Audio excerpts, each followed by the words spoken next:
అక్కడ ఉన్న కంటెంట్ ఏంటి అంటే ఇక్కడ ఉన్న కంటెంట్ గురించి మాట్లాడుకుంటే 19వ అధ్యాయంలో ఒక లేవీయుడు బెత్తలే ఒక లేవీయుడు ఉన్నాడు ఎఫ్రాయిం మన్యంలో. అతనికి ఉపపత్తి ఉంది, రెండో భార్య ఉంది. అయితే ఆ రెండో భార్య ఏం చేసిందంటే ఒకటో వచనం చదవండి, రెండో వచనం చదవండి. ఆమె చేసిన పని ఏంటి, ఆమె చేసిన తప్పిదం ఏంటో దాని వలన ఆమె తన యొక్క తండ్రి ఇంటికి వెళ్ళిపోవలసి వచ్చింది. రెండో వచనం. అతని ఉపపత్ని అతనిని విడిచి ఒకనితో వ్యభిచరించి యోదా బెత్లెహేములోని తన తండ్రి ఇంటికి పోయి అక్కడ 4 నెలలు ఉండెను. ఓకే, ఇక్కడ ఆమె వ్యభిచారం చేసింది అన్న కంటెంట్ బట్టి తన భర్త ఆమెను వదిలేసినట్లుగా కనబడుతుంది. కాబట్టి ఆమె ఏం చేసింది, తన తండ్రి ఇంటికి వెళ్ళిపోవడం జరిగింది. జరిగిన తర్వాత తన తండ్రి ఇంటికి పోయి అక్కడ 4 నెలలు ఉండిపోయింది. తప్పు చేసిన ఆమె ఏం చేసింది, లాస్ట్కి 4 నెలలు అక్కడ ఉండిపోయింది.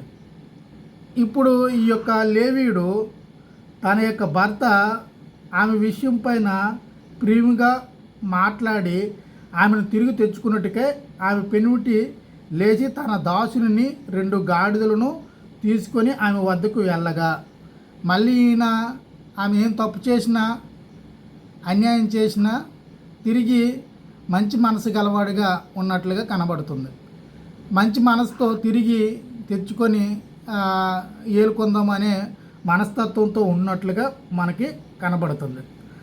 అయితే వాళ్ళు అలా మళ్ళీ తిరిగి తేడానికి వెళ్ళేటప్పటికి వారి యొక్క యోధా బెత్లెహేముకి తిరిగి ఆ యొక్క ఉత్పత్తిని తీసుకురావడానికి వెళ్ళడానికి ప్రయత్నాలు చేస్తూ ఉన్నారు. అయితే ఆ 4వ వచనంలో ఆ చిన్నదాని తండ్రి యొగు అతని మామ ఇతను ఏం చేస్తున్నాడంటే 3వ వచనంలో తీసుకుని వెళ్ళాడు కాబట్టి ఆమె తన తండ్రి ఇంట అతన్ని చేర్చుకొనిను. కాబట్టి ఈమె కూడా చాలా సానుకూలంగా ఎట్లా మంచి మనసుతో వచ్చాడు కాబట్టి వెంటనే తండ్రి ఇంట చేర్చుకున్నది. కాబట్టి ఎట్లా నన్ను తీసుకుని వెళ్ళడానికి వచ్చాడు కాబట్టి నా తప్పిదాన్ని క్షమించాడు అనే ఆలోచనతో ఆమె కూడా వెంటనే ఆమెని తన తండ్రి ఇంట చేర్చుకున్నట్లుగా కనబడుతుంది అతన్ని. ఆ చిన్నదాని తండ్రి అతను చూసినప్పుడు అతన్ని కలుసుకొని సంతోషించాడట. ఎందుకు సంతోషించాడు, మామ మంచి అంటే వీళ్ళ సంబంధాలు మాత్రం మంచిగానే ఉన్నాయి, క్రియలు మాత్రం చెడ్డగా ఉన్నట్లుగా మనకి కనబడుతుంది. సంబంధాలు మాత్రము ఒకరికొకరు ప్రేమానురాగాలతో ఉన్నాయి, కానీ చేసిన క్రియ తప్పు క్రియ ఎవరు చేశారు, తప్పు చేసింది ఎవరు, ఈ 3 పాత్రల్లో ఉపపత్తిని. ఓకేనా, ఆ లేవిని యొక్క ఉపపత్తిని తప్పు చేసింది. ఆ తప్పు చేయడం వలన తన తండ్రి ఇంటికి తగిలిసాడో తెలియదు, తన అంతలో తానే వెళ్ళిపోయి ఏదో తగులాడుకోవడం ద్వారా నేను నీ దగ్గర బతకలేను, నేను నా తండ్రి ఇంటికి వెళ్ళిపోతాను అనేసి వెళ్ళిపోయి ఉండొచ్చు. ఓకేనా, తండ్రి ఇంటికి వెళ్ళిపోయింది. ఓకేనా, అక్కడే ఉండిపోయింది. కాబట్టి ఆ ఉండిపోతే ఎన్ని నెలలు ఉండిపోయింది, 4 నెలలు ఉండిపోయింది. కాబట్టి మనవాడికి కొద్దిగా ఇంకా ఆమె మీద ప్రేమ ఉండడంతో 4 నెలలు ఉండిపోయింది. మళ్ళీ ఏదోలాగా బుద్ధి చెప్పో ఆ తండ్రితో మాట్లాడో ఏదో విధానం బతిమలాడి మళ్ళీ తీసుకొని వచ్చి నాతో కలిసి ఉండేటట్లుగా చేసుకోవడం అనేసి ఆలోచనతో ఆమెను తీసుకురావడానికి ప్రయత్నాలు చేస్తూనే ఉన్నాడు. దాన్ని బట్టి ఎట్లాగైనా తన లాస్ట్కి ఒక సిద్ధపాటు కలిగి తన యజమానిని తన యొక్క గాడిదలను తీసుకొని వెళ్ళి యోధా బెత్లెహేముకి వెళ్ళినట్టుగా చూసి ఉన్నాం. అక్కడికి వెళ్ళిన తర్వాత భర్త వచ్చాడనేసి వెంటనే ఆమెని ఎందుకు వచ్చావు అనేసి అనకుండా కేవలం అతన్ని కూడా చేర్చుకొని తండ్రి ఇంట ఉండేటట్లుగా చేసావు. తండ్రి వచ్చిన తర్వాత తండ్రితో మాట్లాడి మీరు మా తండ్రికి నచ్చితే మీరు నన్ను తీసుకుని వెళ్ళొచ్చు అని చెప్పే భావజాలం అక్కడ ఉండవచ్చు. ఆ సందర్భంలో తండ్రి అప్పుడు అతని యొక్క ఆమె యొక్క తండ్రి సంతోషించాడా లేదా అల్లుడు వచ్చాడనేసి? మూడో వచ్చిన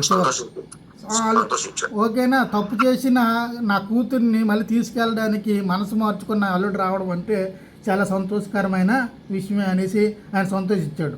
అయితే ఆ చిన్నదానిని తండ్రి యగు అతని మామ ఎల్లనీయనందున అతను 3 దినాలు అతని వద్ద ఉండిపోయాడు కనుక వారు అన్నపానములు పుచ్చుకొని అక్కడనే నిలిచిపోయారట. అంటే వెంటనే పంపించలేదు అల్లుడిని తన మామ, ఎందుకంటే అల్లుడు వచ్చిన సంతోషంలో వెంటనే పంపించాలని ఎవరికి కూడా ఉంటుందేంటి.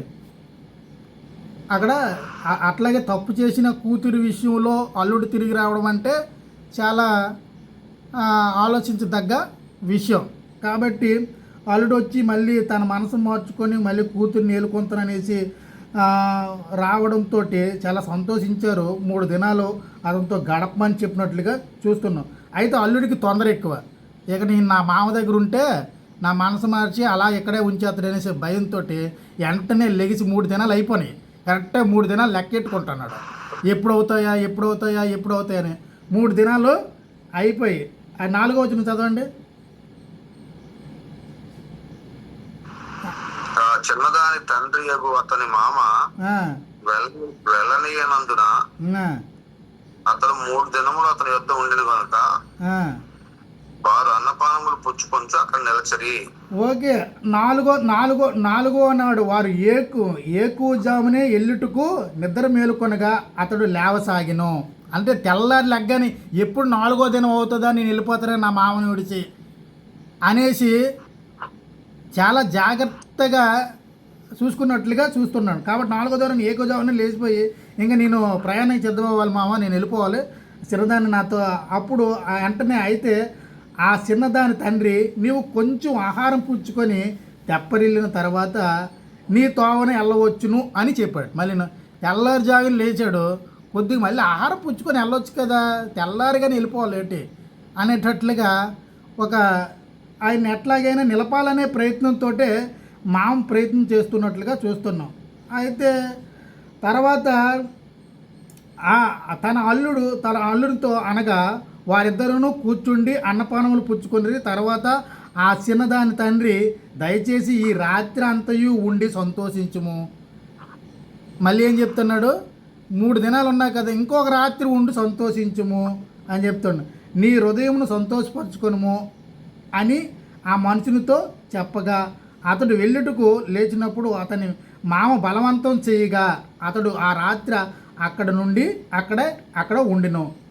5వ దినమున అతడు వెళ్ళవలనని ఉదయమునే లేచినప్పుడు ఆ చిన్నదాని తండ్రి నీవు నీ ప్రాణం బలపరుచుకోమని చెప్పినందున వారు పొద్దువాలు వరకు తడువు చేసి ఇద్దరు కూడి భోజనం చేసిరి. అంటే అల్లుడిని మేపాలనే సంతోషం చాలా బాగా ఉన్నట్టుగా ఉంది మామకి.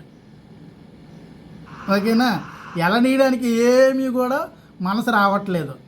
అల్లుడిని తన కూతురితో ఉండి ఎట్లా సంతోషంగా ఉంటున్నాడా లేకపోతే, ఎందుకంటే అక్కడ తప్పు విధానంలో కూతురు తన యొక్క ఇంటికి వచ్చింది కాబట్టి మళ్ళీ తీసుకుని వెళ్తున్నాడంటే వెంటనే ఏదైనా బలప్రయోగం చేయొచ్చేమో అనే భయము ఆ మామకు ఉండొచ్చేమో అని నాకు అర్థం కాలేదు. కానీ దాన్ని బట్టి నా ఇంటి దగ్గర ఉన్నప్పుడు ఎట్లా నా అల్లుడు నా కూతుర్ని చూసుకుంటున్నాడు అనే విషయాన్ని పరిశీలించడానికి మామ ఉంచినట్లుగా నాకు కనబడుతుంది. కానీ ఏదైతేనేమి కానీ మామ మాత్రం అల్లుడి మీద ప్రేమ కలిగే ఉన్నట్లుగా మనం చూస్తున్నాం.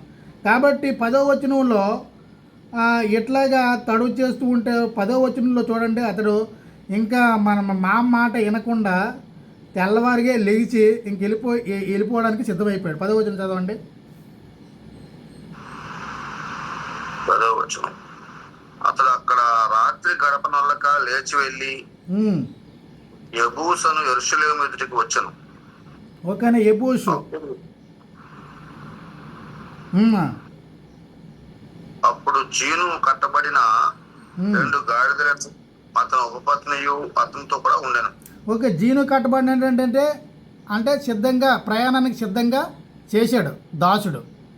కాబట్టి ప్రయాణానికి సిద్ధంగా చేశాడు. చేసిన దాసులు ఉన్నాయి. ఇంకా మామ ఎన్ని మాటలు చెప్పినా ఈరోజు మాత్రం నేను ఉండకూడదు.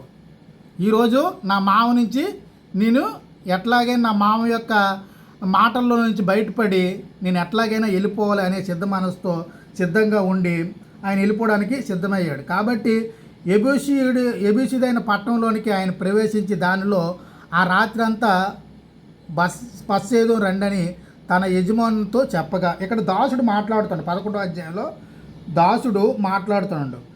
దాసుడు మనము ఎబూసీయుడైన ఈ పట్టణం ప్రవేశించి దానిలో ఈ రాత్రి ప్రవేశించడం రండని తన యజమానితో చెప్పగా, యజమానుడు వెంటనే ఎబూసీ ప్రాంతంలో మనము బస వేయకూడదు. ఎందుకు ఎబూసీ ప్రాంతంలో బస వేయకూడదు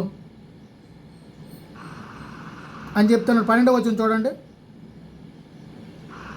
12వ వచనం, అతని యజమానుడు ఇశ్రాయేలీయుల కాని అన్యుని పట్టణం ప్రవేశింపము. ఓకేనా?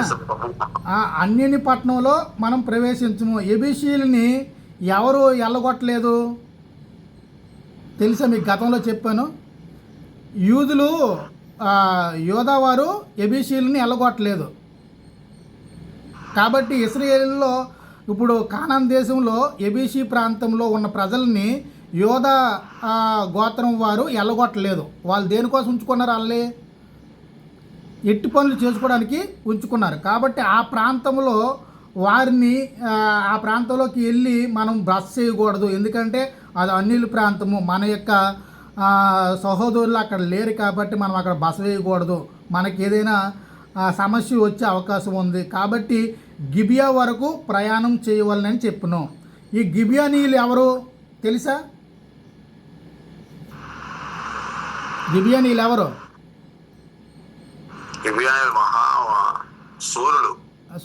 సూర్యులే.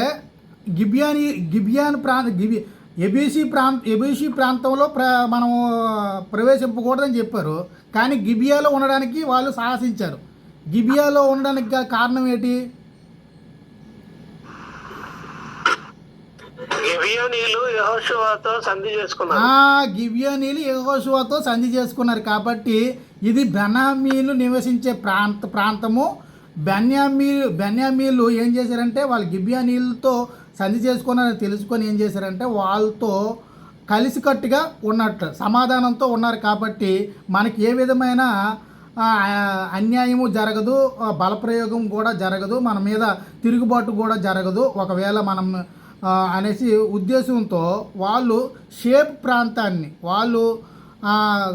షేప్గా ఉండే ప్రాంతాన్ని ఎన్నుకొని అక్కడ ఉండడానికి ప్రయత్నం చేశారు. అక్కడ గిబియాలోని రామా అనే ప్రాంతంలో బస వేద్దామని చెప్పడంతో వెంటనే 14వ వచనంలో ఏముంది చూడండి. ఆ ప్రాంతం ఎవరు నివసిస్తున్నారు అనేది ఉంది. కాబట్టి 14వ వచనం చదవండి. 14, అప్పుడు వారు సాగి వెళ్ళుచుండగా బెన్యామీనీయుల గిబియా దగ్గర ఉన్నప్పుడు పొద్దుగుంకెను. బెన్యామీనుల గిబియా దగ్గర ఉన్నప్పుడు పొద్దుగుంపెను. బెన్యామీనులు అంటే ఎవరు? ఇశ్రాయేలీయులు. ఓకేనా? బెన్యామీను యాకోబులో ఎవరి యొక్క భార్య సంతానానికి చెందినవారు?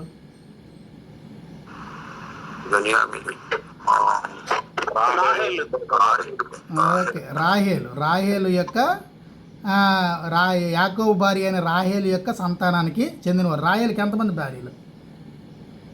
రాహేలుకి ఎంతమంది కుమారులు? ఎంతమంది కుమారులు? 2 కుమారులు అండి, యూసోఫు, బెన్యామీన్. బెన్యామీను ఎప్పుడు పుట్టాడు? అంతంలో చోటుకి వెళ్తున్నప్పుడు ఆయన కన్నప్పుడు ఎంపటినా చనిపోతుంది.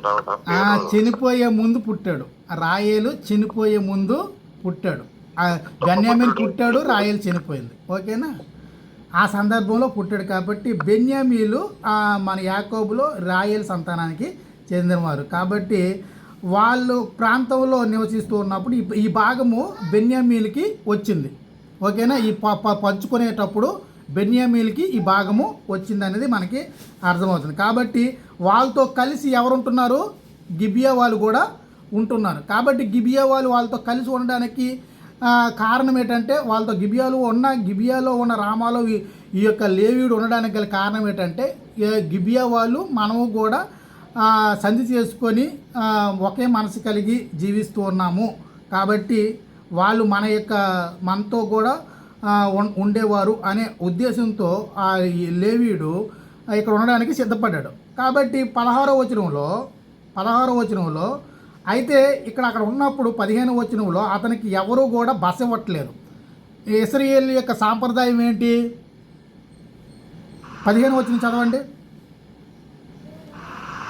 15 కావున వారు గిబియాలో ఆ రాత్రి గడుపుటకు అక్కడ చేరసాగిరి. అతడు చేరి ఆ ఊరు సంత వీధిలో ఉండెను. ఆ ఊరు సంత వీధిలో ఉన్నప్పుడు ఇశ్రాయేలు యొక్క సాంప్రదాయం ఏంటంటే మనకి ఇవ్వబడిన వాక్యం పరదేశి ఎవరైనా మన యొక్క సహోదరులు మన ప్రాంతంలోకి వచ్చినప్పుడు వారికి ఏ విధమైన నివాసం లేనప్పుడు వారిని మనము సహోదరులుగా మన సహోదరులను భావించి వాళ్ళకి షెటర్ ఇవ్వాలి. అక్కడ ఉన్న ప్రాంతపు ప్రజలు షెటరు ఇవ్వాలి. ఎందుకంటే వీధిలో ఉంచడానికి వారి ప్రయత్నం చేయకూడదు సహోదరులని. ఓకేనా? వెంటనే వారిని ఆదుకొని వారికి సహాయం చేసే ప్రక్రియను చేపట్టాలి. కాబట్టి వాళ్ళకి ఏమైనా గాడిదలు ఉంటే, వారికి ఏమైనా దాసులు ఉంటే వారికి తినడానికి తినుబండ్రాళ్ళు, అట్లాగే ఆ యొక్క ఆవులకి పశువులకి కావలసిన నీళ్లు కూడా అక్కడున్న సహోదరులు, ఆ ప్రాంతానికి చెందిన ఇశ్రాయేలు సహోదరులు ఆ ప్రాంతానికి వచ్చిన వేరొక సహోదరునికి సహాయం చేస్తూ ఉండాలి. ఇది వారి యొక్క ఆనవాయితీ. కాబట్టి దానికి అనుగుణంగా ఏది జరగట్లేదు. ఎందుకంటే లేవీయుడు ఉద్దేశం ప్రకారంగా ఏమీ జరగట్లేదు. అందుకే 15వ వచనంలో లాస్ట్ భాగంలో ఆ ఊరి సంత వీధిలో ఉండును బసవేయుటకి ఎవడునో వారికి తన ఇంటికి పిలవలేదట. అందరూ చూస్తున్నారు, వీధిలో నుంచి పోతున్నారు, కానీ ఎవరు కూడా ఆయన్ని పిలవట్లేదట. ఎందుకంటే మనం ఈదుల్లో మన సహోదరుని వదలకూడదని విషయము ఆ యొక్క ప్రాంత ప్రజలందరికీ తెలిసిన వారు బస వేయడానికి సహాయం చేయట్లేదని చోట్ల మనం చూద్దాం. 16వ వచనం చూడండి. 16 ఆ చోట మనుష్యులు బెన్యామీనీయులు సాయంకాలమున ఒక ముసలివాడు పొలములోని తన పని నుండి వచ్చెను. అతడు ఎఫ్రాయిమీయులమని ఆ ప్రదేశము నుండి వచ్చి గిబియాలో నివసించేవాడు. ఇప్పుడు ఈయన లేవీయుడు ఉన్నాడు కదా, లేవీయుడు ఏ ప్రాంతానికి చెందినవాడు?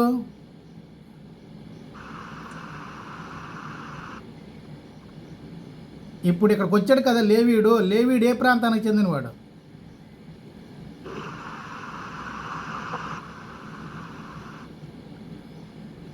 మనం ఫస్ట్ వచ్చిన ఏం చదివాం? ఎఫ్రాయిమీయుడే కదా ఈ లేవీయుడు. ఎఫ్రాయిం అన్యంలో ఉత్తర భాగమున పరదేశిగా నివసిస్తూ ఉండేను కదా. ఓకేనా? ఈయన ఎఫ్రాయిముడు ఇప్పుడు ఈ ముసలివాడు కూడా ఏం చేస్తున్నాడంటే ఎఫ్రాయిం ప్రాంతం మన్యం నుంచి వచ్చి గిబియాలో నివసిస్తున్నాడు. ఓకేనా? ఈయన ఎఫ్రాయిములో పరదేశిగా నివసిస్తున్నాడు, ఆయన ఎఫ్రాయిం నుండి వచ్చి గిబియాలో నివసిస్తూ ఉన్నాడు. ఈ నివసిస్తూ ఉన్నప్పుడు 17వ వచనంలో అతడు కన్నులెత్తి ఆ ఊరి సంత వీధిలో ప్రయాణిస్తుడైన ఆ మనిషిని చూసి నువ్వు ఎక్కడి నుండి వచ్చావు అని పరామర్శించాడట ఆ ముసలివాడు. అంటే ఈదిలో ఉన్నప్పుడు మన ఊర్లోకి ఒక పాతకాలంలో నా యొక్క చిన్ననాటి దినాల్లో అప్పుడు ఏ ఊర్లోకి ఎవరైనా వస్తే వెంటనే ఆ ఊర్లోకి వచ్చి యాప్ చెట్టు దగ్గర వాళ్ళు ఉండేవారు. ఉంటే వాళ్ళ దగ్గరికి వెళ్ళి అందరూ వెళ్ళి ఎక్కడి నుంచి వచ్చారు అని అడిగేవారు. అంటే బాబు మేము ఎక్కడి నుంచి వచ్చాం బాబు, మా ఇంట్లో మా ఉన్న ఊళ్ళో ఏమీ గట్టలేదు, ఇక్కడికి వచ్చి ఏదో బతుకుదాం అనుకుంటాను సార్ అంటే వాళ్ళకి ఏదో ఒక స్థలాన్ని కేటాయించి ఈదిలో ఎందుకమ్మా ఉండడము, ఏదో ఒక స్థలాన్ని కేటాయించి ఆ భాగంలో మీరు చిన్న గుడిసె ఏదో వేసుకొని బతకండి అని చెప్పేవారు. ఓకేనా? అంటే ఊర్లోకి వచ్చినప్పుడు సాంప్రదాయం ఏంటంటే పరదేశి ఎవరైనా వస్తే వారిని ఆదరించడం అనేది ఆనాటి దినాల్లో ఉన్న ప్రధానమైన సాంప్రదాయం అనేది మనం చూద్దాం. కాబట్టి వెంటనే నువ్వు ఎక్కడి నుంచి వచ్చావు అంటే వెంటనే ఈయన ఏం చెప్పాడు? నువ్వు ఎక్కడి నుండి వచ్చితివి, ఎక్కడికి వెళుచున్నావు అని అడిగినావు. అందుకు అతడు, మేము యోధా బెతలియేము నుండి ఎఫ్రాయిము మన్యము అవతలకు వెళుచున్నాము. నేను అక్కడి వాడును. నేను యోధా బెతలమేముకు పోయి ఉంటిని. ఇప్పుడు యెహోవా మందిరమునకు వెళ్తున్నాను. ఎక్కడికి వెళ్తున్నాను అంటారు? యెహోవా మందిరం ఎక్కడ ఉంది? అక్కడైతే కాదు. ఇప్పుడు యెహోవా మందిరానికి వెళ్తున్నాడు. ఎక్కడున్నాడు? యెహోవా మందిరం ఎక్కడ ఉంది ఇప్పుడు? అది శిలోహలో యెహోవా మందిరంకి ఈడు ఆయన ఈ ప్రాంతం ఏంటి? ఎఫ్రాయిము మన్యం అవతల ప్రాంతం. ఈయన వెళ్ళింది ఎక్కడే? యోధా బెతలియేముకి వెళ్ళాడు. ఎందుకు వెళ్ళాడు యోధా బెతలియేముకి? చెడిపోయిన తన భార్యను తీసుకొని రావడానికి. ఇప్పుడు మయాన్ని గిబియోలో ఆగాడు. ఇప్పుడు ఎక్కడికి వెళ్తున్నానని చెప్తున్నాడు? శిలోకి వెళ్తున్నానని. ఎవడు తన వెంట నన్ను చేర్చుకొనలేదు. నేను ఇశ్రాయేలునే కదా, నాకు ఆశ్రయం ఇవ్వవలసిన అవసరత ఈ బెన్యామీనులకి లేదా? ఈ బెన్యామీనులకి నా సహోదరులే కదా, నేను వాళ్ళకి సహోదరుడినే కదా. కాబట్టి సహోదరుని ప్రేమించే హృదయం వీళ్ళ దగ్గర లేదా? సహోదరుని ప్రేమించే హృదయము వీళ్ళకి లేదా? ఏంటి ఎంత దారుణంగా ఉన్నారు? సంత వీధిలో నేను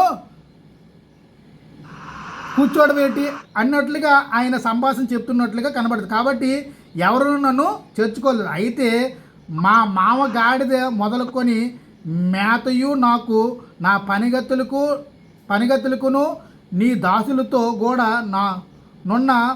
నా నౌకర్లకును ఆహారము ద్రాక్షరసమును ఉన్నవి కానీ ఏది తక్కువ లేదని అతనితో చెప్పును.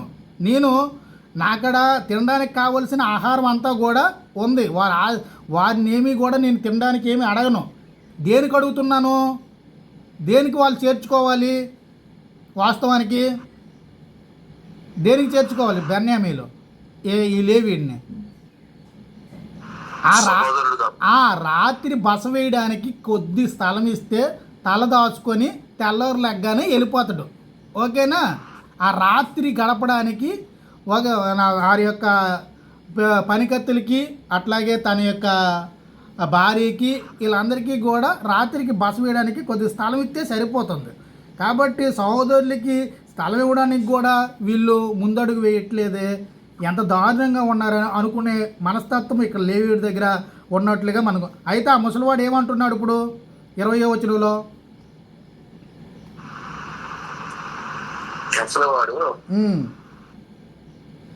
ముసలివాడు నీకు క్షేమమగును గాక, నువ్వు అనుకున్నది జరుగును గాక, నీకేమైనా తక్కువైన ఎడల వాటి భారం నా మీద ఉంచుము. బాబు, నేను నీ సహోదరుడిని కాబట్టి నీకు తినడానికి తక్కువైందా, ఉండడానికి తక్కువైందా, ఏదైనా తక్కువ ఉంటే అది నాకు చెప్పు. నీ అవసరతను నేను తీరుస్తాను. ఎందుకంటే సహోదరుని భారం భరించవలసిన బాధ్యత తోటి సహోదరుడికి ఉంది. ఏటుంది? సహోదరుని యొక్క అవసరతను తీర్చవలసిన బాధ్యత తోటి సహోదరునికి ఉందనే విషయాన్ని ఆ ముసలివాడు, ఎందుకంటే ముసలివాడు కాబట్టి చాలా జ్ఞానమైన విషయాలు ఆ యొక్క గ్రంథాన్ని చక్కగా చదివి నేర్చుకున్న వ్యక్తిగా కనబడుతుంది. కాబట్టి నీ అవసరత ఏదైనా ఉంటే నాకు చెప్పు. నీ భారం నా మీద ఉంచుము. మెట్టుకు వీధిలో రాత్రి గడపకూడదు. ఏమని చెప్తున్నాడు? వీధిలో గడిపితే సమస్యలు వస్తాయి. కాబట్టి వీధుల్లో ఉండకూడదు. అందుకే రాత్రిపూట రోడ్ల మీద పోలీసులు ఎందుకు ఉంచరు మనుషుల్ని? బాబు, మీ షట్టర్లకు మీరు వెళ్ళండి. దౌర్భాగ్యమైన సంఘటనలు ఏమీ జరగకుండా ఉంటాయి. కాబట్టి అందుకే పోలీసులు 12 గంటలు తిరిగి, ఇక్కడ మన విజయనగరంలో ఒకప్పుడు అలాగే తిరిగేవారండి, ఇప్పుడు తిరగట్లేదు. కానీ 12 గంటలు తిరిగి ప్రతి ఒక్కడు ఎక్కడైనా పడుకుంటే వాళ్ళు లేపేసి నువ్వు ఎక్కడికి వెళ్ళలేదు పాపు అంత తైలేసేవారు. కాబట్టి రాత్రిపూట ఆ సంత వీధుల్లో కానీ బహిరంగ ప్రాంతాల్లో కానీ ఉండడము మంచిది కాదనేసి ఒక సూచన. ఓకేనా? సూచన అది. ఓకేనా? సూచన. కాబట్టి రాత్రిపూట వీధుల్లో గడపకూడదు అని చెప్పి తన ఇంట అతన్ని చేర్చుకొని వారి గాడిదల కొరకు మేత సిద్ధపరిచెను. అప్పుడు వారు కాళ్ళు కడుక్కొని అన్నపానములు పుచ్చుకొనెను. అంటే ఒకరి ఇంటికి వెళ్ళిన తర్వాత ప్రధానంగా ప్రతి ఒక్కరు చేయవలసిన బాధ్యత ఏంటి? కాళ్ళు కడుక్కోవాలి. అంటే చెంబుతో నీళ్ళు ఇచ్చే సాంప్రదాయము ఆ దినాల్లో బాగా ఉంది. ఇప్పుడు ఎవరు కానీ అప్పుడు మాత్రము ఎవరింటికి వెళ్ళినా ఫస్ట్ ఆఫ్ ఆల్ ఎక్కడ ఇంటి ముందున ఒక కొండ నీళ్ళు ఉండేవి. ఇప్పుడు ఎవరింట్లో కూడా కొండ నీళ్ళు ఉండవు. ఎందుకు ఉండవు? ఇప్పుడు ఆ సాంప్రదాయాన్ని మర్చిపోయారు. కాళ్ళు కడుక్కోవాలి, చేతులు కడుక్కోవాలి, వాళ్ళకి టవల్ ఇవ్వాలి, టవల్ ఇచ్చి వారికి ఎందుకంటే వాళ్ళు మన యొక్క సహోదరులు కాబట్టి వారికి వాళ్ళు వెళ్ళే అంతవరకు కూడా వారిని చక్కగా పరామర్శించాలి అనే సాంప్రదాయము, వారిని గౌరవించాలి. అతిథి గౌరవం అనేది అంటారు దాన్ని. అంతే కదా? అతిథి గౌరవం ఎవరి దగ్గర ఉంది? ప్రధానంగా ఫస్ట్గా మొట్టమొదటిగా మన పితరులలో అబ్రహాము అతిథి గౌరవం గలవాడు. అంతే అతిథులని గౌరవించవలసిన బాధ్యత ప్రతి ఒక్క ఇశ్రాయేలుది ఉంది. ఇప్పుడు ఈ దినాల్లో ప్రతి ఒక్క క్రైస్తవుడిది కూడా ఉంది. కాబట్టి అతిథి గౌరవం విషయంలో క్రైస్తవులు చాలా జాగ్రత్తగా ఉండాలి. అతిథి ప్రియులై ఉండాలి అని చెప్తుంది కొత్త నిబంధన. ఏం పెడుతుంది? అతిథి ప్రియులై ఉండాలి. ఎందుకంటే మన పొరుగు వారిని గౌరవించే స్థితిలో మనం ఎప్పుడూ కూడా ఉండాలన్నదే ఇక్కడ లక్ష్యం. కాబట్టి వాళ్ళు వెంటనే ఇంటి ముందు ఏముంటుంది? గంగాలము కాలు కడుక్కొని నీళ్ళు ఉంటే నీ కాలు కడుక్కొని వెంటనే అన్నపానములు మంచిగా వంటలు అవి వండి భోజనం అది పెట్టడం జరిగింది. అతిథి మర్యాద బాగా చేశాడు ముసలివాడు చేసిన తర్వాత వాళ్ళు చాలా సంతోషంగా ఆ ఊరిలో 22వ వచనం ఉండగా వాళ్ళు చాలా సంతోషంగా ఉండగా ఆ ఊర్లో ఇంకెవరు ఉన్నారట? దుర్మార్గులు. అందుకే వీధిలో ఉండకూడదని చెప్పాడు. 22వ వచనం వారు సంతోషించుండగా ఊరి వారిలో కొందరు పోకిరీలు ఆయన చుట్టుకొని తలుపు కొట్టి, నీ ఇంటికి వచ్చిన మనుషుని మేము ఎరుగునట్లు అతను బయటకు తెమ్మని ఇంటి యజమానుడైన ముసలివానితో అనగా, యజమానుడైన మనుషుడు వారి వద్దకు బయలు వెళ్ళి, ఆ సహోదరులారా, అది కూడదు, అట్టి దుష్కారం చేయకూడదు. ఈ మనుష్యుడు ఇంటికి వచ్చిన కనుక మీరు ఈ వెర్రి పని చేయకుడి. వీళ్ళ సాంప్రదాయం ఏంటి? కాదు, వీళ్ళ సాంప్రదాయం ఏమని కనబడుతుంది ఇక్కడ మీరు ఆలోచించండి. ఇప్పుడు వీళ్ళు ఎవరిని అడుగుతున్నారు? ఆ పోకిరీలు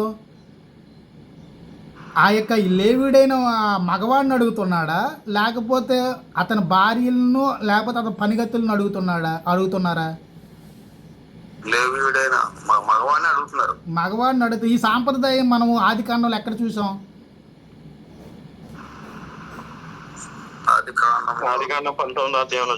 19వ అధ్యాయంలో లోతు సొదొమ గొమొర జనుల్లో చూస్తాం. ఓకేనా? ఈ యొక్క లోతు దగ్గరికి వచ్చిన అతిథుల్ని ఇమ్మని అడుగుతున్నారు. ఇది ఏంటి? ఇది ఎలాంటి సాంప్రదాయము? ఈ సాంప్రదాయాన్ని ఏమంటాం?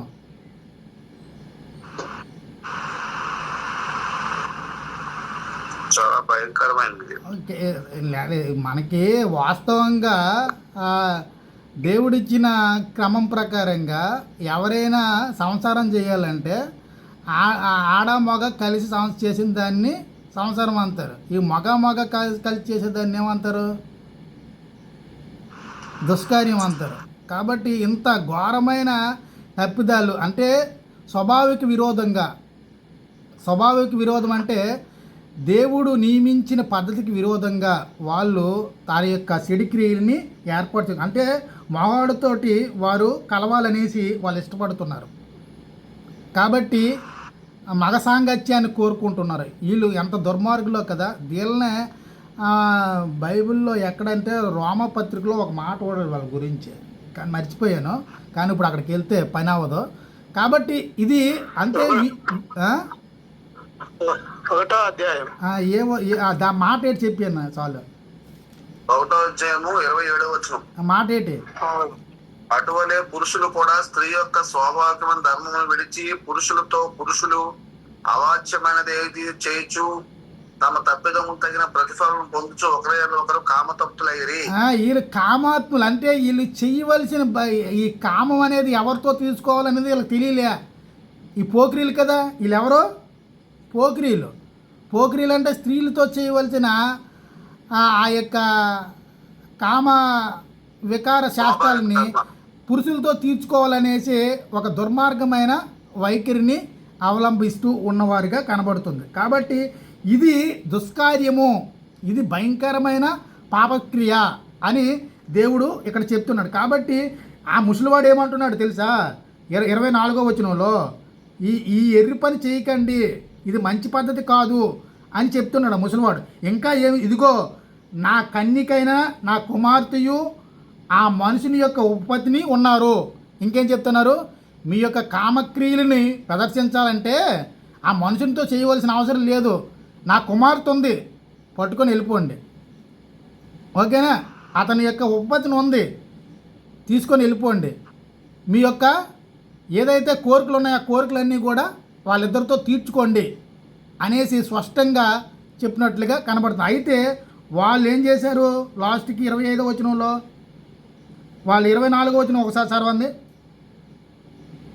ఇదిగో కన్యకైన నా కుమార్తెను ఆ మనుష్యుని ఉపపత్ని ఉన్నారు, నేను వారిని బయటకు తీసుకొని వచ్చేది, మీరు వారిని వ్యవస్థపరిచి మీ ఇష్ట ప్రకారంగా వారిని జరిగించవచ్చును. వారిని నా యొక్క కూతురు ఉంది, అతని యొక్క ఉపపత్ని ఉంది, ఇద్దరు కూడా లేడీస్ కాబట్టి వాళ్ళతో మీరు చేయవలసిన ఈ కామక్రియలు ఏవైతే ఉన్నాయో వాటి చేసుకుంటే అది ధర్మం అవుతుంది. కాబట్టి చేసుకోండి, మీ ఇష్టానుసారంగా మీ ఇష్ట ప్రకారంగా వారి ఎడల జరిగించవచ్చును, కానీ మనుషుని ఎడల ఈ ఎర్రి పని చేయకూడదని వారితో చెప్పుని. కానీ అతని మాట వినుటకు వారికి మనసు లేకపోయాను. ఏం లేదు, ఆ ముసలివాడి యొక్క మనసు వినుటకు మనసు లేక ఆ మనుషుడు బయట నున్న వారి వద్దకు తన ఉపపత్నిని తీసుకొని పోగా వారు ఆమెతో కూడి ఉదయం వరకు మానభంగం చేశారట. ఎంత దారుణమో! ఢిల్లీ ఘటన తప్పించింది ఇక్కడ. ఓకేనా? ఎంత దుర్మార్గులు అంటే ఈనాటి దినాల్లో కదా, ఆనాటి దినాల్లో ఇంకా భయంకరమైన దుర్మార్గులు ఉన్నారని ఇక్కడ వాస్తవం మనకి కనబడుతుంది. కాబట్టి ఈ పోకిరీ శాస్త్రగాళ్ళు ఈ దినాల్లో కాకుండా ఆ దినాల్లో కూడా ఉన్నారు అన్నది ఇక్కడ మనకి నిరూపిస్తుంది. కాబట్టి తెల్లవారి వరకు ఆమెని మానభంగం చేశారు, అంతే తెల్లవారిగా ఆమెను విడిచి వెళ్ళిపోయారు. ఓకేనా? చనిపోలేదు ఇంకా ఆమె, ఇంకేం జరగలేదు. ఎంత తెల్లవారి వరకు ఆమెను మానభంగం చేసిన ఈ యొక్క పోకిరీ వాళ్ళు ఆమె చనిపోయలేదు. 26వ వచనం చదవండి. ప్రాతకాలమున స్త్రీ వచ్చి వెలుగు వచ్చే వరకు తన యజమానుడు ఉన్న మనుషుల ఇంటి ద్వారా పడి ఉండేను. ఆమె ఏం చేసింది? యజమానుడు ఉన్న మళ్ళీ ఆ ముసలివాడి ఇంటి దగ్గరికి వచ్చి పడి ఉన్నది. ఇక్కడ ఎవరిని చేయలేదు, ఆ ముసలివాడి కూతుర్ని ఏమీ చేయలేదు. ఎందుకంటే ఆ ఊర్లో అమ్మాయిని ఏమేమి చేస్తే ఏం జరుగుతుంది? తెల్లారితే ఈ పోకిరి వాళ్ళకి తలని నరికేస్తారు. ఓకేనా? వాళ్ళ తాలూకు కూడా ఎవడో వంతాడని. వీడు పరదేశి కాబట్టి లేవీడు ఆ పరదేశి యొక్క ఉపపత్తిని పాడు చేస్తే లెక్కల్లో ఉండకుండా పోద్ది అనే ఉద్దేశంతో ఆ పోకిరీలు నిర్ణయించుకొని ఈ ఉపపత్తిని ఒక్కరిని దాన్నే అట్లా చేసినట్లుగా మనం చూస్తున్నాం. కాబట్టి 27వ వచనంలో చూడండి. ఉదయమున ఆమె యజమానుడు లేచి ఇంటి తలుపులను తీసి తన త్రోవను వెళ్ళుటకు బయలుదేరగా అతను ఉపపత్ని అయిన ఆ స్త్రీ ఇంటి ద్వారమున పడి చేతులు గడప మీద చాపి ఉండెను. ఈయన మంచి సిద్ధపాటు కలిగాడు. ఇంక తెల్లారిపోతుందో నేను తీసుకొని నా ఉపపత్ని, నా యొక్క పనిగత్తులని, నా యొక్క దోశల్ని అందరు తీసుకొని నేను ఎక్కడికి వెళ్ళిపోతాను మన చూస్తాను. తన ఉన్న ప్రాంతానికి, ఎఫ్రాయిం ప్రాంతానికి వెళ్ళిపోదాం అనేసి సిద్ధపాటుతో ఉన్నట్లుగా చూస్తాం. అయితే అతడు లెమ్ము వెళ్దామనగా ఆమె ప్రత్యుత్తరం ఇయ్యకుండెను గనుక అతడు గాడిద మీద ఆమెను ఉంచి లేచి తన చోటికి ప్రయాణం చేయసాగెను. ఎక్కడికి వెళ్ళిపోయాడండి?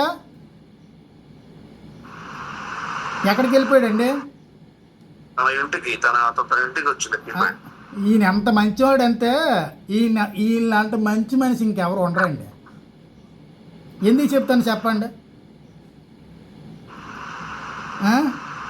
అంటే తన ఉపపత్తిని మాత్రం విడిచిపెట్టట్లేదు ఆయన. ఆయన ఉపపత్తిని మాత్రం విడిచిపెట్టలేదు. కానీ ఆయన ఆయనకు అన్యాయం చేసినా ఆమెని క్షమించి మళ్ళీ తిరిగి రప్పించుకుంటున్నాడు. ఇప్పుడు అల్లరిమోకర్లు పూర్తిగా రాత్రి అంతా అనుభవించేసి ఆమెను రేప్ చేసేసిన ఆమె బాధను చూసి ఏం చేశాడు, మళ్ళీ ఇంటికి తీసుకెళ్ళి వెళ్ళినట్లుగా చూస్తూ ఉన్నాం. 28వ వచనం చూడండి, ఇంటికి తీసుకెళ్ళి ఏం పని చేసినాడో. ఆమె అప్పుడు చనిపోయింది అనుకుంటున్నాను నేను. చంపలేదు సార్, ఈయనే చంపేస్తాడు. చూడండి 28వ వచనం. 29వ వచనం చదవండి. సారీ 29. అతడు తన ఇంటికి వచ్చినప్పుడు కత్తి పట్టుకొని తన ఉపపతిని తీసుకొని ఆమె కీళ్లను ప్రకారము 12 ముక్కలుగా కోసి ఇశ్రాయేలు దిక్కులన్నిటికి ముక్కలు పంపెను. ఓకేనా? ఇంకా ఈ యొక్క దుష్క్రియ ఆ ఇశ్రాయేలులో ఎవరికి కూడా జరగకూడదు, ఇలాంటి దుష్క్రియ. కాబట్టి వెంటనే ఆమెని చంపి ఆమెను కోసి 12 ముక్కలుగా చేసి ఇశ్రాయేలు 12 గోత్రముల వారికి కూడా పంపించినట్లుగా మనకి కనబడుతుంది. అప్పుడు 30వ వచనంలో, అప్పుడు దాన్ని చూసిన వారందరూ ఇశ్రాయేలీయులు ఐగుప్తులో నుండి వచ్చిన దినం మొదలుకొని నేటి వరకు ఇలాంటి పని జరుగుటైనను వినుటైనను లేదు. మీరు ఇది మన మనసుకు తెచ్చుకొని దీనిని బట్టి ఆలోచించి దీనిని గురించి మాట్లాడాడని వారితో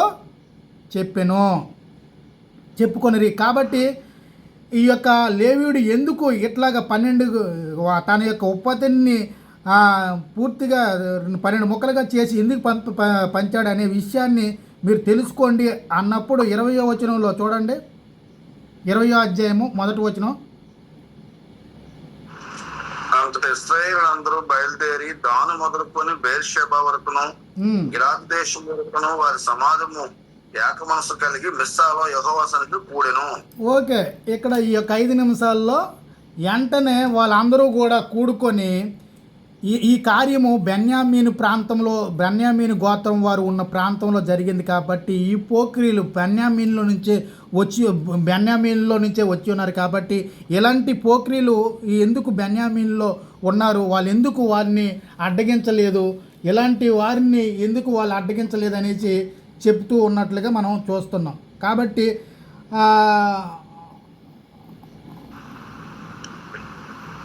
29వ వచనం చదవండి. 29.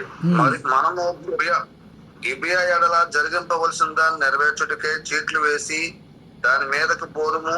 జనులు బెన్యామీనీయుల గిబియాకు వచ్చి ఇశ్రాయేలులో జరిగిన వెలుతనం విషయమై పగ తీర్చుకుంటకు వెళ్ళు వారి కొరకు ఆహారం తెచ్చుటకై మనము ఇశ్రాయేలు గోత్రములన్నిటిలో 100కి 10 మంది మనుషులను 1000కి 100 మందిని 10,000కు 1000 మందిని ఏర్పరచుకున్నాము రండి అని చెప్పుకొనిరి. ఓకే, 4-5 వచనాలు చదవండి ఒక పాఠం. చంపబడిన స్త్రీ పెనిమిటి అయిన లేవీయుడు ఉత్తరమిచ్చిందేమనగా, బెన్యామీనుడు గిబియాలో రాత్రి బస చేయుటకే నేనును నా ఉపపత్ని వచ్చి ఉండగా గిబియా వారు నా మీదకి లేచి రాత్రి నేనున్న ఇల్లు చుట్టుకుని నన్ను చంపతరచి ఆ ఉపపత్ని బలవంతం చేయగా ఆమె చనిపోయింది. కాబట్టి వారు ఇశ్రాయేలులో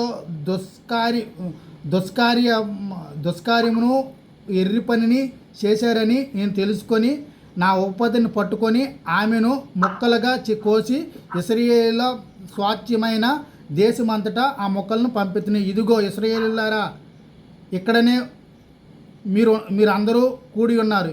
ఈ సంగతి గురించి ఆలోచన చేసి చెప్పుండి అని చెప్పును. అందుకే ఈ యొక్క సంఘటన గురించి మీరు ఎలాంటి న్యాయం చేస్తారు, దీన్ని సమర్థిస్తారా, లేకపోతే అలాంటి దుష్కార్యం చేసిన వారితో మీరు యుద్ధం చేసి ఈ దుష్కార్యాన్ని మళ్ళీ జరగకుండా చేస్తారా అని పట్టుదల కలిగి ఉన్నట్లుగా మనం చూస్తున్నాం. 8వ వచనం, అప్పుడు జనులందరూ ఏకీవించి లేచి మనలో ఎవడును తన గుడారమునకు వెళ్ళడు, ఎవడును ఇంటికి వెళ్ళడు, మనము గిబియానీయుల ఎడల జరిగించవలసిన దాన్ని నెరవేర్చుటకే చీట్లు వేద్దాము అని చెప్పిన తర్వాత వాళ్ళు యుద్ధం చేయడానికి సిద్ధమయ్యారు. 11వ వచనంలో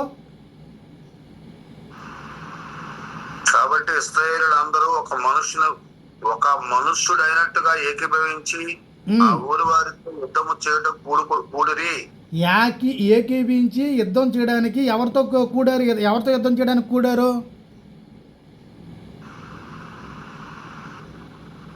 ఎవరితో యుద్ధం చేయాలనుకుంటున్నారు వీళ్ళందరూ? గిబియానీలతో యుద్ధం చేయాలనుకుంటున్నారా, లేకపోతే తన సహోదరుడైన బెనామీలతో యుద్ధం చేయాలనుకుంటున్నారా? కాదు, బెన్యామీనులతో యుద్ధం చేయడానికి వెళ్తున్నారు. ఓకేనా? 12వ వచనం చూడండి. ఇశ్రాయేలీయులు బెన్యామీనులందరి యొద్దకు మనుషులను పంపి ఎవరి దగ్గర పంపించారు? మీలో జరిగిన ఈ చెడుతనం ఏమిటి? గిబియాలో ఉన్న ఆ దుష్టులను అప్పగించండి. ఆ దుష్టులు ఎవరో వారిని మాకు అప్పగించండి.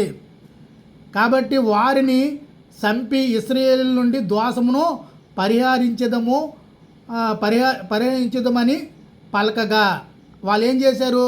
ఆ దుష్టుల్ని, ఇదో ఒక సినిమా లాగా ఉంది కదా చూడండి, ఒక సినిమా కాన్సెప్ట్ అనేది మనకు వస్తుంది. ఒక పక్క ఉన్న మనుషులు రెండు పక్కల ఉంటారు కదా. ఒక పక్కనే ఒక సామ్రాజ్యం కాపు కాసినప్పుడు వాళ్ళు తప్పు చేస్తే వారిని అప్పగించండి అనేసి ఏదో కథ ఉంటుంది. కాబట్టి బెన్యామీనులు తమ సహోదరులకు ఇశ్రాయేలు మాట విననొల్లకపోయిరి. అంటే వీళ్ళు ఎవరైతే ఈ యొక్క పోకిరిగాలు ఉన్నారో వారిని మాకు అప్పగించండి, మీతో మేము యుద్ధం చేయము. ఓకేనా? మీతో మేము పోరాడము. కానీ వాళ్ళని అప్పగించకపోతే మీతో మేము యుద్ధం చేసే ప్రయత్నాలు చేయవలసిన అవసరం ఉంది. కాబట్టి వాళ్ళని అప్పగించాలంటే బెన్యామీలు దానికి అంగీకరించట్లేదు. దానికి అంగీకరించకపోతే వెంటనే 14వ వచనంలో యుద్ధమునకు బయలుదేరవాలని తమ పట్టణములో నుండి గిబియాలో కూడిరి. ఆ దినమున బెన్యామీలు తమ జనము సంఖ్యను మొత్తం చేయగా 700 మంది అయిన గిబియా నివాసులు కాక కత్తిదుయ్యు సమర్థులై పట్టణం నుండి వచ్చిన వారు 26,000 మంది అయిన యుద్ధానికి వీళ్ళు కూడా సిద్ధమైపోయారు. కాబట్టి 16వ వచనంలో ఏం జరుగుతుంది? సమస్త జనములలో ఏర్పరచబడి 700 మంది ఎడమ చేతి ఓటము గలవారు. వాళ్ళు ప్రతి వాడును గురిగా ఉంచబడిన తల వెంట్రుక మీదకి ఒడిసెలు తప్పక విసరగలవాడు. కాబట్టి విసరగలవారు. కాబట్టి బెన్యామీలు కాక ఇశ్రాయేలీయుల్లో ఖడ్గము దుయ్యేవారు 4 లక్షల మంది లెక్కింపబడ్డారు. వీరందరూ కూడా యుద్ధానికి యోధులుగా తయారయ్యారు. వీళ్ళందరూ కూడా వీళ్ళు చేసిన తప్పు, వీళ్ళు యుద్ధం రావడానికి గల ప్రధాన కారణం ఏంటి?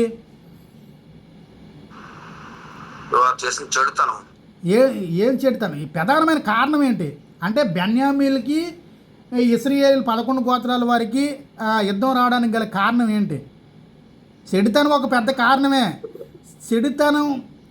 చెడుతనం చేసిన ప్రజలకి సపోర్ట్ చేయడం చాలా ఇంకా పెద్ద కారణం. ఓకేనా? చెడుతనం చేసిన ప్రజల్ని సపోర్ట్ చేసి వాళ్ళ వైపు నిలబడి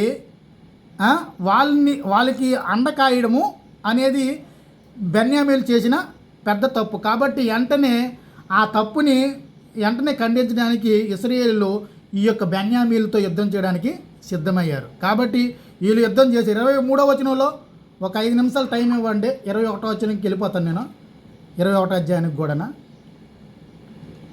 23 ఇశ్రాయేలీయులు పోయి సాయంకాలం వరకు యెహోవా ఎదుట ఏడ్చుచు, మా సహోదరులైన బెన్యామీనులతో యుద్ధం చేయుటకు తిరిగిపోదుమా అని యెహోవా యొద్ద విచారణ చేయగా యెహోవా వారితో యుద్ధం చేయబోవుడని సెలవిచ్చెను. ఇంకేం చేశారు? దేవుని దగ్గర మొరపెట్టారు. మా సహోదరుడు కదా, మా సహోదరుడితో మేము యుద్ధం చేయవచ్చునా, యుద్ధం చేయకూడదే అనేసి. కాబట్టి సహోదరులతో యుద్ధం చేయకూడదు అనే కాన్సెప్ట్ వాళ్ళకి తెలుసు. కాబట్టి యుద్ధం చేయవచ్చున అంటే యెహోవా కూడా దానికి ఆమోదం తెలిపినట్లుగా చూస్తూ ఉన్నాం. కాబట్టి 24వ వచనం చూడండి, వెళ్ళి సంహరించారు. 25వ వచనం. కాబట్టి ఇశ్రాయేలు రెండవ దినమున బెన్యామీనులతో యుద్ధం చేయగా, రెండవ దినమున బెన్యామీనులు వారిని ఎదుర్కొనుటకు గిబియాల నుండి బయలుదేరి వచ్చి ఇశ్రాయేలులో 18,000 మందిని నేల కూర్చి చంపిరి. ఓకేనా? బెన్యామీలను అందరినీ కూడా యుద్ధం చేసి చంపినట్లుగా చూస్తున్నాం. 28వ వచనం చదవండి. ఎలియాజరు కుమారుడైన ఫినియాసును ఆ దినములలో దాని ఎదుట నిలిచి ఉండును. ఇశ్రాయేలు మరల మా సహోదరులైన బెన్యామీలతో యుద్ధమునకు పోదుమా మానుదుమా అని యెహోవా వద్ద విచారణ చేయగా, ఎల్లుండి రేపు నీ చేతికి వారిని అప్పగించదనని సెలవిచ్చును. ఎవరు అడుగుతున్నారు ఇక్కడ? యాజకుడు అడుగుతున్నాడు. మా సహోదరులతో యుద్ధం చేయడానికి వెళ్ళాలా దేవుడా? మా సహోదరులతో యుద్ధం చేయడం అంటే చాలా కష్టంగా ఉంది. మాటకి మిమ్మల్ని అడుగుతున్నాం అంతటికి. వాళ్ళు చెడుతనం చేసే ప్రజలకి సపోర్ట్ చేస్తున్నారు కాబట్టి వాడిని వదలకండి, వారిని సర్వనాశనం చేయండి అనేసి దేవుడు చెప్పినట్లుగా చూస్తున్నాం. 30వ వచనం చదవండి. 3వ దినం ఏం జరిగిందో. 3వ దినమున ఇశ్రాయేలీయులు బెన్యామీనులతో యుద్ధమునకు పోయి మునుపటి వలె గిబియా వారితో యుద్ధము చేయుటకు సిద్ధపడగా, బెన్యామీనులు వారిని ఎదుర్కొనుటకు బయలుదేరి పట్టణంలో నుండి తొలగి వచ్చి మునుపటి వలె ఇశ్రాయేలులతో గాయపరచబడిన వారిని ఇంచుమించు 30 మంది మనుషులను రాజమార్గంలో చంపుచూ వచ్చిరి. ఓకే, తర్వాత 34వ వచనం చదవండి. అప్పుడు ఇశ్రాయేలు అందరిలో నుండి ఏర్పరచబడిన 10,000 మంది గిబియాకు ఎదురుగా వచ్చినందున కఠిన యుద్ధము జరిగెను. అయితే తమకు అపాయము తటస్థమైనదని బెన్యామీనులకు తెలియలేదు. వెంటనే అప్పుడు యెహోవా ఇశ్రాయేలు చేత బెన్యామీనులను హతం చేయించును. ఎవరు చేయించారు? హతం చేయించారు దేవుడే, యెహోవా దేవుడే. దేవుడు దుష్కార్యం చేసిన ప్రజలను మాత్రం విడిచిపెట్టడానికి అర్థమవుతుంది. కాబట్టి ఆ దినమున ఇశ్రాయేలు బెన్యామీనులలో 25,000 మంది 25,100 మంది మనుషులను చంపిరి. వీళ్ళందరూ కత్తి దూసిన వారు. వీళ్ళందరినీ కూడా చంపేస్తారు. వీళ్ళందరినీ చంపేసిన తర్వాత ఏమవుతుంది? లాస్ట్కి ఏమవుతుందండి? వారిని అందరినీ కూడా చంపివేయడం కూడా జరిగిపోద్ది. కాబట్టి 38వ వచనం చదవండి. ఇశ్రాయేలుకును మాటుగాంతకును నిర్ణయమైన సంకేతం ఒకటి ఉండెను. అదేవిధంగా వారు పట్టణంలో నుండి పొగ గొప్ప మేఘం వలె లేచినట్లు చేయుటయే. ఇశ్రాయేలు యుద్ధం నుండి వెనక తీసి తిరిగి వెళ్ళినప్పుడు బెన్యామీలు వీరు మొదటి యుద్ధంలో అపజయం పొందినట్లు మన చేత ఓడిపోదురుగాక అనగా తర్వాత వారిని అందరినీ కూడా ఇశ్రాయేలు బెన్యామీలను అందరినీ కూడా చంపినట్లుగా చూస్తాము. కాబట్టి 44వ వచనం చూడండి. అప్పుడు బెన్యామీనీయులలో 18,000 మంది మనుషులు పడిపోయిరి. వీరందరూ పరాక్రమవంతులు. అప్పుడు మిగిలిన వారు తిరిగి ఎడారిలో ఉన్న రిమ్మోను బండకు పారిపోగా, వారు రాజమార్గంలో చెదిరి ఉన్న 5,000 మంది మనుషులను చీరదీసి గిదోము వరకు వారిని వెంటాడి తరిమి వారిలో 2,000 మందిని చంపిరి. ఇట్లాగా బెన్యామీను యొక్క సంతానాన్ని అంతటినీ కూడా ఏం చేస్తున్నారో చంపేస్తున్నట్లుగా కనబడుతుంది. 48వ వచనంలో చూడండి. మరియు ఇశ్రాయేలీయులు బెన్యామీనుల మీద తిరిగి వచ్చి పట్టణ నివాసులనేమి పశువులనేమి దొరికిన సమస్తమును కత్తివాత హతం చేసిరి. ఇదియో కాక వారు తాము చంపిన పట్టణములన్నిటిని అగ్ని చేత కాల్చివేసిరి. ఇట్లాగా బెన్యామీనులు ఏమవుతుంది? మొత్తం కూడా వాళ్ళు బెన్యామీనులు అందరూ కూడా నాశనం చేస్తారు. ఇంకా బెన్యామీనులు ఇంకెక్కడైతే ఉన్నారో వారితో కూడా మీరు ఏం చేయకూడదు? ఈ మాడకూడదు. 21వ అధ్యాయం చూడండి, 1వ వచనంలో నిబంధన చేస్తారు. ఇశ్రాయేలీయులు తమలో ఎవడను తన కుమార్తెను బెన్యామీనీయునికి ఇయ్యకూడదని ప్రిస్పాలో ప్రమాణం చేసుకుంటారు. ఇప్పుడు ఇంకేం ప్రమాణం చేసుకున్నారైతే? ఇలాంటి దుష్కార్యం చేసిన ప్రజలను సపోర్ట్ చేసిన బెన్యామీనులకి ఇశ్రాయేలు ప్రజల్లో ఎవరు కూడా కుమార్తెలను మాడకూడదు, వాళ్ళతో సంబంధాలు పెట్టుకోకూడదు అని చెప్పి ప్రజలు బేతేలుకు వచ్చి దేవుని సన్నిధిని సాయంకాలం వరకు కూర్చుండరి. యెహోవా ఇశ్రాయేలు దేవా, నేడు ఇశ్రాయేలులో ఒక గోత్రం లేకుండా పోతుంది. ఇప్పుడు వీళ్ళకి బాధ ఏంటి? వీళ్ళకి మళ్ళీ బాధ వచ్చేసింది. ఏం బాధ? ఇశ్రాయేలులో ఒక గోత్రమే నశించిపోతుంది. ఇది మంచిది కాదు. ఈ గోత్రాన్ని మేము కాపాడాలి. మళ్ళీ ఆ గోత్రాన్ని కాపాడడానికి మళ్ళీ ప్రయత్నాలు వాళ్ళు చేస్తూ ఉన్నట్లుగా కనబడుతుంది. కాబట్టి ఆ గోత్రాన్ని కాపాడడానికి వారికి బెన్యామీనికి పిల్లలు ఇవ్వకూడదని, మన ఇశ్రాయేలు పిల్లల్ని ఇవ్వకూడదని చెప్పాం. కాబట్టి ఆ గోత్రాన్ని కాపాడాలంటే ఆ గోత్రానికి వివాహానికి పిల్లలు అవసరం కాదా? సంతానాన్ని అభివృద్ధి చెందించింది ఎవరు? మగవాళ్ళ లేడీసా?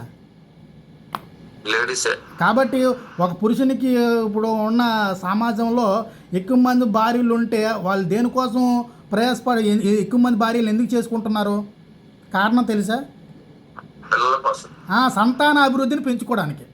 వారి యొక్క బలం ఎక్కడుంటే సంతాన అభివృద్ధిని పెంచుకోవడం ద్వారా బలం అనేది ఏర్పడుతుంది. బలాన్ని పెంచుకోవడానికి ఇట్లాగా వారికి పెళ్ళి మన యొక్క స్త్రీలను వివాహంకే వాళ్ళకి ఇవ్వలేదు కాబట్టి వారి యొక్క సంతానము నాశనం అయిపోతుంది. కాబట్టి ఆ సంతానాన్ని ఇప్పుడు బెన్యామీను గోత్రం నశించిపోకుండా దాన్ని కాపాడవలసిన బాధ్యత మన పైన ఉంది. కాబట్టి 11వ అధ్యాయం మీరు చదువుకుంటే, 21వ అధ్యాయం మీరు చదువుకుంటే బెన్యామీను యొక్క సంతతిని నశించిపోకుండా వారిని కాపాడడానికి వాళ్ళు చేసిన ప్రయత్నం ఏంటి అన్నదాన్ని చూసుకుంటే 18వ వచనం చూడండి. 18. ఇశ్రాయేలులో ఎవడైనా తన కుమార్తెను బెన్యామీనునికి ఇచ్చిన ఎడల వాడు నిర్మూలన చేయబడినని ప్రమాణం చేసి ఉన్నాం కనుక, మనం ప్రమాణం చేసి ఉన్నాం కాబట్టి మనం కుమార్తెల్ని ఇవ్వకూడదని చెప్పారు. తర్వాత 19వ వచనంలో వారు బెన్యామీలతో ఇట్లా అనిరి, ఇదిగో బేతేలుకు ఉత్తర దిక్కున, బేతేలుకు శకుమున, రాజమార్గన తూర్పున ఉన్న లెబెన్ ప్రాంతంలో సిలుహలో ఈ యొక్క ఒక పండుగ జరుగుతుంది. ఆ పండగకి కొంతమంది స్త్రీలు వస్తారు. కాబట్టి వారిని ఎత్తుకుపోయేటట్లుగా ఒక ప్రణాళికను ఏర్పాటు చేయండి అని చెప్తాను. 21వ వచనం అయిపోయింది, టైం వెళ్ళిపోదు. 21. ద్రాక్ష తోటలో నుండి బయలుదేరి వచ్చి పెంట చూసుకుంటూ ప్రతి వాడును సిలోహ స్త్రీలలో ఒక దాన్ని పట్టుకొని బెన్యామీనుల దేశమునకు పారిపోవుడి. ఎందుకంటే మీకు మీ పిల్లలు ఇవ్వకూడదు కాబట్టి ఆ పండగకు వచ్చిన స్త్రీలలో నాట్యమాడే వారిని అందరినీ కూడా మీరు ఏం చేయాలి? పట్టుకొని పారిపోండి. ఎందుకంటే మీ సంతాన అభివృద్ధిని కలిగించుకుంటే మీ గోత్రం అనేది నిలబడుతుంది అని ఆ గోత్రాన్ని మళ్ళీ బతికించడానికి, ఆ గోత్రం నశించిపోకుండా ఉండడానికి ఇశ్రాయేలు చేస్తున్న ప్రయత్నం. కాబట్టి 23వ వచనం, కాగా బెన్యామీనులు అట్లు చేసి తమ లెక్క చొప్పున నాట్యమాడిన వారిలో నుండి స్త్రీలను పట్టుకొని వారిని తీసుకుని పోయి తమ స్వాస్థ్యములకు వెళ్ళి పట్టణములను కట్టి వాటిని నివసించరి.